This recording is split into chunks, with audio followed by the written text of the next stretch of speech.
All right, what is up, everybody? Back in my truck now, not in the minivan this time. Still waiting on the girls to get out of school, though. Should you let people work when you're rolling?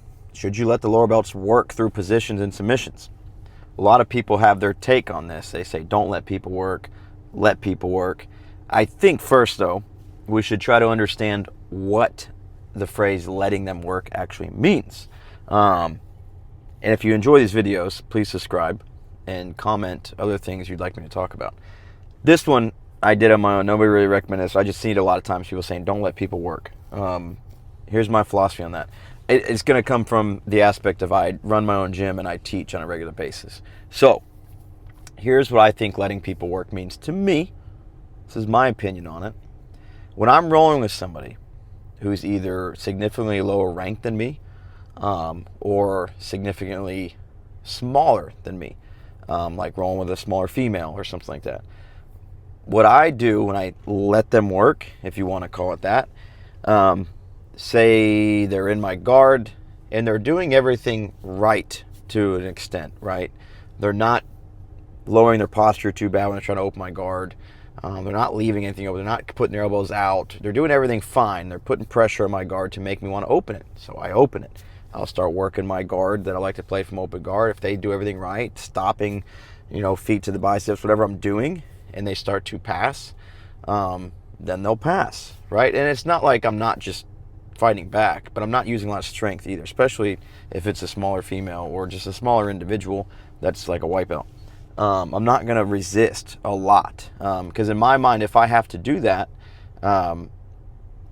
I've made a mistake with my technique if I have to use my strengths to stop them from doing it. So that's why I let them pass. If I got to the point where I made a mistake and that knee cut's coming through and they did everything fine, it's a legit knee cut, then they're going to get the pass. That's my idea of letting them work. What I don't think is good and beneficial for that same individual is if you're rolling with them and you're just not letting them have anything. Like if you're like, no, I'm letting them do stuff, but they're not going to pass my guard or they're not going to take my back. It's kind of like, great, but why not? Why don't you want yourself to be in that situation either? It kind of goes both ways. They're working through that position. They're allowing their body to kind of get used to that guard pass, sweep, whatever it is, right? They're getting more reps in it. And you're also getting to be able to fight from a bad position.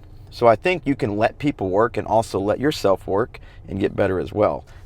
That's what my opinion on letting somebody work is. I think what some people think it is just kind of going limp and letting them do whatever they want. And I don't think that's the case, and that's not beneficial for anybody.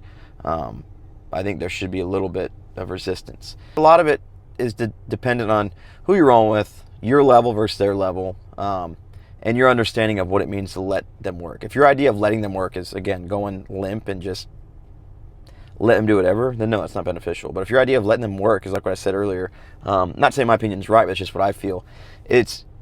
You're letting them get something if you made a mistake with it. If I didn't frame well enough and they got past my guard, they started going with that knee cut, and they get an underhook, like if I leave too much space and they get their arm, then they're going to pass because it's like I already screwed up. If it was somebody against my size, my skill, they would get it, so I'm going to let them get it.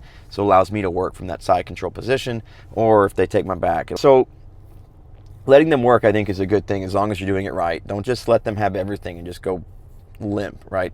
But if you're putting resistance on them, and you're allowing yourself to basically be penalized for the mistakes you make, then you're letting them get the guard pass, letting them get the sweep and all that. And it just keeps the round going. If you're doing rounds too, it's just like more's better. It'd be so boring if you just sat. Because what I would see sometimes too is some people would say, oh, I'm not just going to let them work. And when you're watching them roll, they're just stuck in guard the whole time. It's like, okay, well, what are you guys working on then? Like, if you're not going to let them work through positions, you're just holding them in your guard the whole time because you can't even get a sweep. So it's like you might as well open up and let them get a pass so you can work from a different position because you're not bettering each other by doing that. So that's just my thoughts. Let people work as long as it's done right. That's my philosophy. Not that I have a philosophy. I don't know. But anyways, please subscribe, comment, and whatever else. If you disagree, let me know. And then keep getting better at jiu-jitsu, even though we're always going to suck.